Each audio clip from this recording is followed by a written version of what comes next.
ശ്രീ പ്രഫുൽ കൃഷ്ണ, ഈ നവകേരള ധൂർത്തിൽ അല്ലെങ്കിൽ സദസ്സുമായി ബന്ധപ്പെട്ട് തുക വകമാറ്റി എന്ന കേസിൽ കേന്ദ്രം ഇപ്പോൾ സംസ്ഥാനത്തോട് വിശദീകരണം തേടിയിരിക്കുകയാണ്. എങ്ങനെ പ്രതികരിക്കുന്നു? നോക്കൂ, നവകേരള സദസ്സ് കേരളത്തിന്റെ മുഖ്യമന്ത്രിയുടെ നേതൃത്വത്തിൽ നടത്തിയത് കേന്ദ്ര സർക്കാർ ഒരു തരത്തിലും കേരളത്തിനെ സപ്പോർട്ട് ചെയ്യുന്നില്ല, കേരളത്തിന്റെ കടബാധ്യതയ്ക്ക് മുഴുവൻ കാരണക്കാർ കേന്ദ്രമാണ് എന്നുള്ളത് കേരളത്തിന്റെ പൊതുജനങ്ങളുടെ മുന്നിൽ ധരിപ്പിക്കാനായിരുന്നു. പക്ഷെ നമ്മൾ കണ്ടത് എന്താ? കേന്ദ്ര സർക്കാർ വളരെ കൃത്യമായി കേരളത്തിന് നൽകാനുള്ള എല്ലാ ധനസഹായവും നൽകിയിട്ടുണ്ട്. കേന്ദ്രത്തിന്റെ കരുതലില്ലായിരുന്നെങ്കിൽ കേരളത്തിന്റെ അവസ്ഥ എന്താകുമായിരുന്നു എന്ന് ഇവിടുത്തെ സാധാരണക്കാർക്ക് പോലും പറയാം. ഒരു തരത്തിലും കേരളത്തിന്റെ ഉൾപ്പെടെ ഒരു സംസ്ഥാനത്തിന്റെയും കൊടുക്കേണ്ട ധനസഹായം കേന്ദ്ര സർക്കാർ വൈകിപ്പിച്ചിട്ടില്ല. അപ്പൊ ഇത് പൊള്ളയായിട്ടുള്ള വെറും ആരോപണങ്ങൾ മാത്രമായിരുന്നു. കാസർഗോഡ് ജില്ലയിലെ പൈവളികയിൽ നിന്ന് ആരംഭിച്ച തിരുവനന്തപുരത്തേക്ക് മുഖ്യമന്ത്രിയുടെ നേതൃത്വത്തിൽ നടത്തിയ നവകേരള സദസ്സ് അത് ധൂർത്തിന്റെ കൂത്തരങ്ങായിരുന്നു. കാരണം കോടിക്കണക്കിന് രൂപയാണ് ചെലവഴിച്ചത്. എല്ലാ പൊതുയോഗങ്ങൾക്കും വേണ്ടി ചെലവഴിച്ചത് കോടിക്കണക്കിന് രൂപയാണ്. അതിന്റെ പൊതുസമ്മേളനങ്ങൾക്ക് പന്തലിട്ടത്, അവര് രാവിലെ മുഖ്യമന്ത്രിയും ഉൾപ്പെടെയുള്ള ആളുകൾ പ്രാതൽ കഴിച്ചത്, അണ്ടിപ്പരിപ്പിനകത്ത് പാലൊഴിച്ചുള്ള പ്രാതൽ, സാധാരണക്കാരുടെ കൂടെ പ്രാതൽ കഴിക്കുന്നൊക്കെയാണ് പറഞ്ഞത്. പക്ഷെ കേരളത്തിൽ ഒരിടത്തും ഒരു സാധാരണക്കാരനും മുഖ്യമന്ത്രിയുടെ കൂടെ പ്രാതൽ കഴിച്ചത് നമ്മൾ കണ്ടിട്ടില്ല. ഈ എല്ലാ പൊതുസമ്മേളനങ്ങളിലും വെച്ച് 10,000-കണക്കിന് പരാതികൾ സ്വീകരിക്കും, ആ പരാതികളിൽ മുഴുവൻ തീർപ്പ് കൽപ്പിക്കുമെന്നായിരുന്നു ആദ്യഘട്ടത്തിൽ പറഞ്ഞത്. പിന്നീട് ഒരു പരാതിയുമില്ല, ഒരു തീർപ്പ് കൽപ്പിക്കലുമില്ല. ഈ പരാതികളെല്ലാം തന്നെ AKG സെന്ററിന്റെ ഏതോ മൂലക്ക് കൊണ്ടുപോയിട്ട് കത്തിച്ചു എന്ന് പറഞ്ഞാൽ ഈ നവകേരള സദസ്സ് ശരിക്കും CPM നടത്തിയത് എല്ലാ തരത്തിലുമുള്ള സർക്കാർ സംവിധാനങ്ങളെ ഉപയോഗപ്പെടുത്തിക്കൊണ്ടായിരുന്നു. തൊഴിലുറപ്പ് തൊഴിലാളികളെ മുതൽ IAS ഉദ്യോഗസ്ഥന്മാരെ വരെ ദുരുപയോഗപ്പെടുത്തിക്കൊണ്ട് സർക്കാർ സംവിധാനത്തിലൂടെ LDFന്റെ രാഷ്ട്രീയ പ്രചരണം നടത്തി എന്നുള്ളതാണ് നവകേരള സദസ്സ് കൊണ്ടുണ്ടായിട്ടുള്ളത്. ഇതിനു വേണ്ടി പൊടിച്ചതോ കോടിക്കണക്കിന് രൂപ വൈദ്യുതി അലങ്കാരങ്ങൾക്ക് മോടി പിടിപ്പിക്കാൻ വേണ്ടി, പിന്നെ അതുപോലെ തന്നെ എല്ലാം നമ്മുടെ സാധാരണക്കാർക്ക് വേണ്ട അടിസ്ഥാന സൗകര്യങ്ങൾക്ക് വേണ്ടി ചെലവാക്കേണ്ട തുക, സാധാരണക്കാരന് വേണ്ടി ചെലവാക്കേണ്ട തുക, ഇത് മുഴുവൻ ദുരുപയോഗിച്ച് അല്ലെങ്കിൽ ദുർവിനിയോഗം ചെയ്തുകൊണ്ട് ആണ് ഈ നവകേരള സദസ്സ് നടത്തിയത്. കോടിക്കണക്കിന് രൂപയുടെ അഴിമതിയാണ് നടത്തിയിരിക്കുന്നത്, കോടിക്കണക്കിന് രൂപയുടെ അഴിമതി. ഇതിൽ CPM നേതാക്കന്മാർ കുറെ ആൾക്കാർ സമ്പന്നരായി. CPMന്റെ കാര്യം എന്ന് പറയുന്നത് എല്ലാ പ്രാദേശിക നേതാക്കന്മാർക്കും ഇഷ്ടംപോലെ പൈസ കിട്ടിയിട്ടുണ്ട്, ആളുകളെ കൊണ്ടുവരാൻ പരിപാടികൾക്കൊക്കെ വേണ്ടിയിട്ട്. CPMന്റെ നേതാക്കന്മാർക്കെല്ലാം പൈസ കൊടുത്തുകൊണ്ട് അവരൊക്കെ പോക്കറ്റ് നിറച്ചുകൊണ്ട് അവരെയൊക്കെ തൃപ്തിപ്പെടുത്തിക്കൊണ്ട് നടത്തിയ നവകേരള സദസ്സ് ഇത് കേരളത്തിലെ സാധാരണക്കാരന് ഒരു നയാ പൈസയുടെ ഗുണം ഉണ്ടായിട്ടില്ല. ഇവിടെ പെൻഷൻ കൊടുക്കണില്ല, ഇവിടെ ഒന്നിനും പൈസ ഇല്ല, ഉച്ചഭക്ഷണത്തിന് പൈസ ഇല്ല, പെൻഷൻ കൊടുക്കാൻ പൈസ ഇല്ല. നോക്കൂ, നിങ്ങൾ നെയ്ത്ത് തൊഴിലാളികളുണ്ടല്ലോ, ഞാനിപ്പോ ഇലക്ഷന്റെ ഭാഗമായിട്ട് ഞാൻ വടകര പാർലമെന്റിലാണ് മത്സരിക്കുന്നത്. ഞാൻ എന്റെ മണ്ഡലത്തിലൂടെ യാത്ര ചെയ്യുന്ന സമയത്ത് കരഞ്ഞുകൊണ്ട് പറയുന്നത് നെയ്ത്ത് തൊഴിലാളികൾക്ക് 8 മാസമായിട്ട് ഒരു നയാ പൈസ കൊടുത്തിട്ടില്ല. അവരെല്ലാ ദിവസവും നെയ്ത് സർക്കാരിലേക്ക് യൂണിഫോം കൊടുക്കുകയാണ്. എന്നിട്ടോ 8 മാസമായിട്ട് പൈസയില്ല. മരുന്ന് വാങ്ങിക്കാൻ പോലും ഞങ്ങൾക്ക് പൈസ കിട്ടുന്നില്ല എന്നാണ് പറയുന്നത്.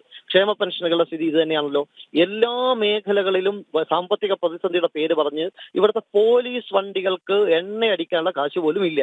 ഇതാണ് കേരളത്തിന്റെ യഥാർത്ഥമായ സ്ഥിതി. എന്നിട്ടോ വീണ്ടും കടം എടുക്കാൻ സമ്മതിക്കുന്നില്ല എന്ന് കേന്ദ്രത്തിനെ കുറ്റം പറയുന്നു. കേന്ദ്രം ഒരു പൈസ പോലും, ചില്ലിക്കാശ് പോലും കേരളത്തിന് അർഹതപ്പെട്ടത് പിടിച്ചു വെച്ചിട്ടില്ല എന്ന് നമുക്കറിയാം. റവന്യൂ ഡെഫിസിറ്റ് ഗ്രാന്റ് ഏറ്റവും കൂടുതൽ കിട്ടിയിട്ടുള്ള 2ാമത്തെ സംസ്ഥാനം കേരളമാണ്. എല്ലാ തരത്തിലും കേരളത്തെ ഉൾപ്പെടെ എല്ലാ സംസ്ഥാനങ്ങളോടും ഒരേ മനോഭാവം സ്വീകരിക്കുമ്പോൾ കേരളം പൂർണ്ണമായ ഈ കടക്കണിയിൽ നിൽക്കുമ്പോഴാണ് ഇത്തരത്തിലുള്ള ധൂർത്ത് കാണിക്കുന്നത്. ഈ ധൂർത്ത് നവകേരള സദസ്സിന്റെ കാര്യത്തിൽ മാത്രമല്ല, എല്ലാ കാര്യത്തിലും മുഖ്യമന്ത്രിക്ക് തൊഴുത്തുണ്ടാക്കാൻ ലക്ഷങ്ങളുണ്ടല്ലോ, 50-55 ലക്ഷം രൂപക്കാണ് തൊഴുത്തുണ്ടാക്കിയത്. ക്ലിഫ് ഹൗസ് മോടി പിടിപ്പിക്കാൻ പൈസ ഉണ്ടല്ലോ. മന്ത്രിമാർക്കും പരിവാരങ്ങൾക്കും എല്ലാ സുഖ സൗകര്യങ്ങളും അനുഭവിക്കാനുള്ള പണമുണ്ട്. പക്ഷെ സാധാരണക്കാരന് പണമില്ല. മറിയാമ്മ ചേട്ടത്തിക്ക് പെൻഷൻ കൊടുക്കാൻ പണമില്ല. വികലാംഗന്മാർ പോലും പെൻഷൻ കിട്ടാതെ ആത്മഹത്യ സ്ഥിതി, കർഷകന്മാർ ആത്മഹത്യ ചെയ്യുന്നു. ഇത്തരത്തിലുള്ള ഗതികേടിലേക്ക് കേരളം എത്തിയിരിക്കുകയാണ്. മുഖ്യമന്ത്രിയുടെ ധൂർത്ത്, ആ മുഖ്യമന്ത്രിക്കും പരിവാരങ്ങൾക്കും ധൂർത്തടിക്കാൻ സാധാരണക്കാരെ പണം ഉപയോഗിക്കുകയാണ്. അത്യന്തം ദൗർഭാഗ്യകരമായ സ്ഥിതി. ഇത് കേന്ദ്രം എന്തായാലും ഇതുമായി ബന്ധപ്പെട്ട വിശദീകരണം ചോദിച്ചിട്ടുണ്ട്. കേന്ദ്രം പൈസ കൊടുക്കുന്നുണ്ടെങ്കിൽ പൈ വ്യത്യാസമില്ലാതെ കണക്ക് അവതരിപ്പിക്കേണ്ടി വരും. മുഖ്യമന്ത്രി വിചാരിക്കുന്നത് കേരളം എന്തോ പ്രത്യേകമായിട്ടുള്ള ഒരു രാജ്യമാണ് എന്നൊക്കെയുള്ള ധാരണയുണ്ടെങ്കിൽ അതൊക്കെ അങ്ങ് 4 മടക്കി പോക്കറ്റിൽ ഇട്ടാൽ മതി. കേന്ദ്രം പൈസ കൊടുക്കുന്നുണ്ടെങ്കിൽ അതിലെ കണക്ക് കാണിക്കണം, അതിന്റെ കണക്കുകൾ ചോദിക്കും, വിശദീകരണം ചോദിക്കും. ഇതിന്റെ കൃത്യമായ എല്ലാ കാര്യത്തിലും കൃത്യമായ മോണിറ്ററിംഗ് ഉണ്ടാവും. മുഖ്യമന്ത്രി ഉൾപ്പെടെയുള്ള ആളുകൾ നടത്തുന്ന അഴിമതി, മകൾ ഉൾപ്പെടെ എല്ലാവരും. അപ്പൊ ഇത്തരത്തിൽ ജനങ്ങൾ പൊറുതിമുട്ടിയിരിക്കുകയാണ്, ജനങ്ങൾ മടുത്തിരിക്കുകയാണ്. അതിന്റെ പ്രതിഫലനം ഈ തെരഞ്ഞെടുപ്പിൽ ഉണ്ടാകുമെന്നുള്ളത് വ്യക്തമാണ്. നമ്മൾ ഓരോ സ്ഥലങ്ങളിലും പോകുന്ന സമയത്തും CPMന്റെ അണികൾ പോലും പറയുന്നത് ഇനി മേലിൽ ഈ പാർട്ടിക്ക് വോട്ട് ചെയ്യില്ല എന്നാണ്, കമ്മ്യൂണിസ്റ്റ് പാർട്ടിക്ക് വോട്ട് ചെയ്യില്ല എന്നാണ്. അത്തരത്തിലുള്ള ഒരു വികാരം കേരളത്തിൽ മുഴുവൻ ഉണ്ടായിട്ടുണ്ട്. എന്തായാലും കേന്ദ്ര സർക്കാരിന്റെ ഭാഗത്തുനിന്ന് വളരെ കൃത്യമായ ഇടപെടലുകൾ ഉണ്ടാകും എന്ന കാര്യത്തിൽ ഒരു തർക്കവും വേണ്ട. തീർച്ചയായും ശ്രീ പ്രബലകൃഷ്ണ, രണ്ടാം പിണറായി സർക്കാർ കടന്നുപോയ വിവാദങ്ങൾക്ക് കൈയും കടക്കുമില്ല. അതോടൊപ്പം തന്നെ സർക്കാർ സമീപകാലത്ത് അല്ലെങ്കിൽ തുടക്കം മുതലേ കൈക്കൊള്ളുന്ന ഈ ജനവിരുദ്ധ നയങ്ങൾ ഇതെല്ലാം എപ്രകാരമാണ് പ്രതിച്ഛായയ്ക്ക് മങ്ങലേൽപ്പിച്ചതെന്ന് നമുക്ക് അറിയാവുന്നതാണ്. അതുകൊണ്ട് തന്നെ ഈ ലോക്സഭാ തെരഞ്ഞെടുപ്പ് അടുത്തിരുന്നു എന്ന് കഴിഞ്ഞ വർഷം അവസാനമാകുമ്പോഴത്തേക്കും ക്ലിയർ ആണ്, വ്യക്തമാണ്. അതുകൊണ്ട് ഈ മുഖം മിനുക്കൽ ഉദ്ദേശം മാത്രമായിരുന്നു ഈ നവകേരള സദസ് കൊണ്ട് ഇവർ ഉദ്ദേശിച്ചിട്ടുണ്ടാവുക? നോക്കൂ, മുഖം മിനുക്കാൻ അല്ലെങ്കിൽ ജനങ്ങളുടെ മുഴുവൻ കണ്ണിൽ പൊടിയിടാൻ അല്ലെങ്കിൽ നഷ്ടപ്പെട്ടു പോയ പ്രതിച്ഛായ വീണ്ടെടുക്കാൻ വേണ്ടിയാണ് നവകേരള സദസ്സ് സംഘടിപ്പിച്ചത്. പക്ഷെ അതിനെ കൊണ്ട് എന്ത് മുഖമാണ് മിനുക്കിയത്? ആരുടെ മുഖമാണ് വെളുത്തത്? മുഖ്യമന്ത്രിയുടെ മുഖം കൂടുതൽ വികൃതമാവുകയാണ് ചെയ്തിട്ടുള്ളത്. CPM-ന്റെ മുഖം നഷ്ടപ്പെട്ടിരിക്കുന്നു. എന്താണോ CPM ആഗ്രഹിച്ചത് അതിന് നേർ വിപരീതമാണ് നവകേരള സദസ്സ് കൊണ്ടുണ്ടായിട്ടുള്ളത്. കേരളത്തിലെ ജനങ്ങൾ മുഴുവൻ എത്ര മോശമായിട്ടാണ് നവകേരള സദസ്സ് നോക്കി പരിഹാസത്തോടു കൂടിയല്ലേ നോക്കി കണ്ടത്? കുറെ ഗുണ്ടകളെ ഇറക്കിക്കൊണ്ട് മുഖ്യമന്ത്രി കുറെ ഗുണ്ടകളുടെ അകമ്പടിയോടുകൂടി കേരളം മുഴുവൻ യാത്ര ചെയ്തു. എന്ത് മാറ്റമാണ് കേരളത്തിനുണ്ടായത്? നവകേരള സദസ്സ് കാസർഗോഡ് നിന്ന് തിരുവനന്തപുരത്ത് അവസാനിക്കുമ്പോൾ പുതിയ കേരളത്തെ വീണ്ടെടുക്കുമെന്നാണ് പറഞ്ഞത്. എന്ത് പുതിയ കേരളം? എന്ത് കേരളത്തെയാണ് വീണ്ടെടുത്തത് എന്ന് പറഞ്ഞാൽ ഈ നവകേരള സദസ്സ് കൊണ്ട് കേരളത്തിലെ സാധാരണക്കാരന് ഒരു 5 നയാ പൈസയുടെ ഉപകാരം ഉണ്ടായിട്ടില്ല എന്ന് മാത്രമല്ല, ഈ ജനങ്ങളുടെ മുഴുവൻ ശാപവും ഏറ്റുവാങ്ങിക്കൊണ്ടാണ് ഈ നവകേരള സദസ്സ് അവസാനിച്ചത്. ഇവിടെ മുൻ മന്ത്രി AK ബാലൻ പറഞ്ഞല്ലോ, ഇത് മ്യൂസിയത്തിൽ വെക്കാം, എന്നാൽ CPM കേരളം മുഴുവൻ ഒഴുകിയെത്തും ആ ബസ് കാണാൻ. ആ ബസ്സിന്റെ ചിത്രമൊക്കെ നമ്മൾ കണ്ടല്ലോ.